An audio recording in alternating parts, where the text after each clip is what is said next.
mlima, natokea Mwenza, kitu ambacho nilikuwa naadilishwa na wazazi. Mpaka sasa hivi nikikumbuka nacheka. Nilikuwa naambiwa mwanangu ubaya kwa mpaka sasa hivi nacheka. Kwa majina naitwa Hamisi Hassan, ni mwanafunzi wa UDSM kwa ST. Kwa kumbukumbu zangu fupi, kitu ambacho nishakuambiwa nikiwa mtoto lakini leo hii nikikumbuka nacheka kwa sababu nilidanganywa, ni ile issue ya kusema kwamba uking'oka jino basi ili jino lako liweze kuota atakao ulichukue ulirusha juu ya bati, kungura kilichukua basi utapata jino lingine. Kwa hiyo ndio kitu ambacho mimi mpaka leo nikikumbuka naona nilidanganywa na nilifanywa mpumbavu na watu wazima. Kwa majina naitwa Adzenoela, kutokea kwa ICT, ni Daruso member Excom Finance kwa ICT. Kutokana na mada yetu hapa inauliza ni kitu gani ambacho zamani ulikuwa unadanganywa ila sasa hivi ukikumbuka unacheka tu. Ni kwamba opinion yangu moja ni ile tumedanganywa kwamba mtoto ananunuliwa, au mwingine tunadanganywa mtoto anashushwa, mwingine tunadanganywa mtoto anatokea tu hospitalini. Afu ukija sasa hivi unajua kwamba mtoto anatokea wapi. So kwamba walikuwa wanatudanganya in intention kwamba tusijue watoto wanatokea wapi, but walikuwa wanatufunga uelewa according to the child's mind. Watoto bado ni wachanga, they are angels, they shouldn't know deeper about the adult stuff. Kwa hiyo ilikuwa inatufunga uelewa ili tusielewe where the kids coming from, ila tu kwamba we are getting more siblings na hivyo. Ila for the time being now ndio unakuja sasa unavyoendelea kukua unapevuka akili naelewa kwamba okay, the kids are coming from sexual intercourse like hivyo. So that's my only option kwenye hiyo mada. Na mambo mengine ambayo tulidanganya, kwa mfano meza mbegu sijui tutakuwa tumboni, ilikuwa inatuepusha kumeza mbegu ambazo ni kubwa. Kwa mfano mbegu ya maembe huwezi kulimeza ile dude nzima.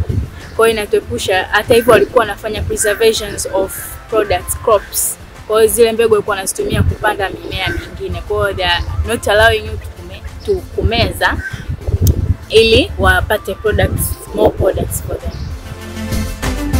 Bwana mambo vipi? Bwana mimi naitwa Modi P. Katika uongo bwana, mamangu ambao alisha kuniambia, ambao nikaja kufikiria dao ni uongo. Alisha kuniambia kwa yeye alikuwa anacheza sana mpira. Yaani Ronaldo aingie ndani. Mpaka akachaguliwa kwenda kucheza nchi za nje. Afu baadaye nakuja kufuatilia, nikaenda kuulizia nikamuulizia babu akaniambia hajawezi kucheza. Yaani alikuwa tu ni mtu wa kawaida. Baada ya kitu bwana mpaka leo nikifikiria nabaki nacheka sana. Naona kabisa huyu ni uongo, alinidanganya tena zaidi. Hivyo. Mambo mengine na hiyo kutokana sana leo. Ni uongo ambao bimkumongo anasema mpaka leo nimekumbuka na tena mwenyewe. Bimkumongo nilimkoga nikiwa mdogo na mwanzo sana. Kwa nini ndio demo kwanza alitolewa mwaka gani? Bimkumongo aliniambia ndio demo kwanza nielewe. Mpaka na maliza darasa la 3 tunakuja kushtuka ni Adam na hao muda ushaenda. Kumbuka leo nikikumbuka na tena. Bana mambo vipi?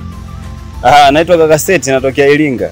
Uongo ambao niliaminishwa nikiwa mdogo, niliambiwa kukiwa na maradi au kukiwa na dalili ya mvua basi usitupie nguo nyekundu kabisa. Lakini sasa hivi hicho kitu nikikumbuka nacheka. Unatupia sasa hivi kodi nyekundu na unadunda mtaani kama kawa. Noma sana. Kwa jina naitwa Mlinda Paleti. Mimi uongo ambao sikusahau ni vile ambavyo nilimuuliza mama watoto wanatoka wapi. Na kwa watoto tunaenda hospitali na maboksi, unachagua boksi unalipenda unapewa mtoto kwa wakati watoto wanazaliwa. Bana naitwa Stanley Kevin, natokea maeneo kwa ST hapa. Katika mdogo wangu kuna kipindi niliaminishwa kwamba ukikata kucha usiku tulikuwa na mila ya kutokata kucha usiku. Kwa hadi sasa hivi hiyo kitu inaendelea kule kwetu. Baadhi ya watoto wanakatazwa kukata kucha usiku, hata wazazi wanakatazwa kukata watoto kucha usiku. Lakini mimi hapa kitaa nadunda mapema mno, saa 1 saa 2 nakata kucha sielewi. Mtu optimana kutoka mimi na mtemi. Status ya leo structure inasema ni uongo gani ambao ulishawahi kuaminishwa ukiwa mdogo na mpaka leo ukikumbuka unacheka sana. Ni Nakumbuka wakati mdogo niliaminishwa kwamba ukila chungwa ukameza matetele yake, yale matetele yanaota tumboni na majani yanatokea mdomoni.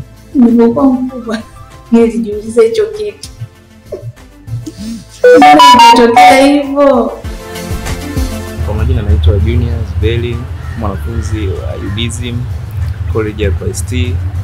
Kwa kumbukumbu zangu ndogo, uongo ambao niliwahi kudanganywa na wakubwa zangu ambao mpaka sasa hivi nikikumbuka najikuta nikicheka, ni kwamba watoto wananunuliwa.